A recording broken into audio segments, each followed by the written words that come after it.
pag magsasaliksik ng kaalaman, lumalabas na nakikita nila ang katotohanan. Kasi ang tao magsasaliksik ng katotohanan, bukas ang isip, bukas ang puso.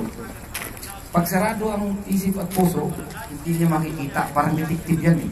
Ang mga detective, bukas lagi yan kung ano mangyayari. Para matutuntun niya kung alin yung tama, sinong killer. Kaya ito natuntun niya, ang killer si Pablo. Nais patayin niya si Jesus.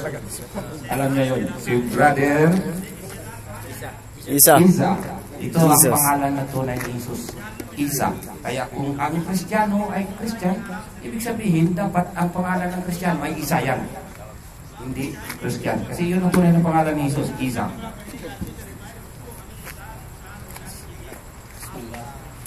Assalamualaikum sa mga kapatiran ko sa Islam, sa mga kababayan ko, magandang gabi po. Ako po ay dating isang Kristiyano, Sagrado Katoliko. Tinanggap ko po ang Islam noong 2005. Doon pa sa Pilipinas, hindi po dito sa Saudi. Ako po ay dating pastor sa sekta ng El Shaddai. At hindi po ako naging pastor sa Pilipinas, kundi sa ibang bansa po, sa Taiwan. Ako po ay 5 taon na naging pastor. Ngunit ang pagiging pastor ko ay tuwing Sunday, pagkatapos ng misa, saka namin ginaganap yung aming fellowship. Dahil yun ang aming pagtipon-tipon nasa taas lang ng aming simbahan doon. Kung paano ko po natanggap ang Islam, gusto ko lang po i-share sa inyo. Sapagkat noong ako ay nag-aaral pa, sa likod ng bahay ko, ng pamilya ko, may moske po doon. Tuwing madaling araw, estudyante siyempre, minsan, pag nagre-review ka, na-istorbo ka, nagkataon na Ramadan, nagagalit ako dahil maingay sa moske, ang lakas ng sounds nila. Nagawa ko yung batuin, kasi hindi ko naintindihan ang ibig sabihin ng kanilang sinisigaw. Yun pala napakahalaga para sa akin. Ako po ay nagpunta dito sa Saudi, saka ko lang po lubos na nakilala ang patungkol sa Islam.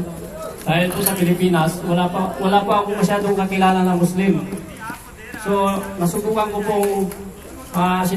pong nag-attend sa mga Islamic Center. Doon ko po lubos na nakilala ang Islam na yung katanungan ko nung ako ay isang Kristiyano sa sarili ko, dahil ako po ay nagtuturo sa Biblia na ang aming pamamaraan ng pagturo, mamimili lang po tayo ng talata na ayon sa ating kaligayahan.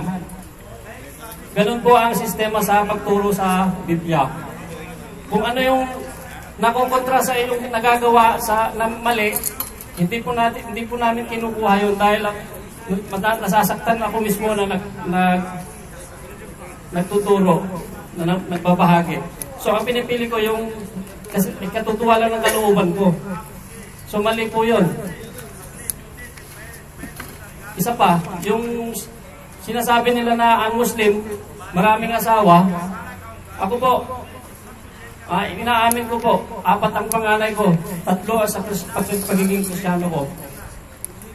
Sapagkat, nung ako ay nagiging pastor, lalo akong naging lapitin sa mga babae. At ako, mahilig din ako noong ako'y Kristiyano. Yan po ay mali sa pananaw ng mga ibang tao.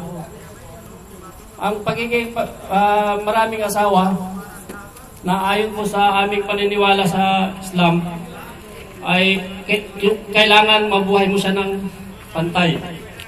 Hindi po basta mag-aasawa ka ng marami. Gusto ko lang pong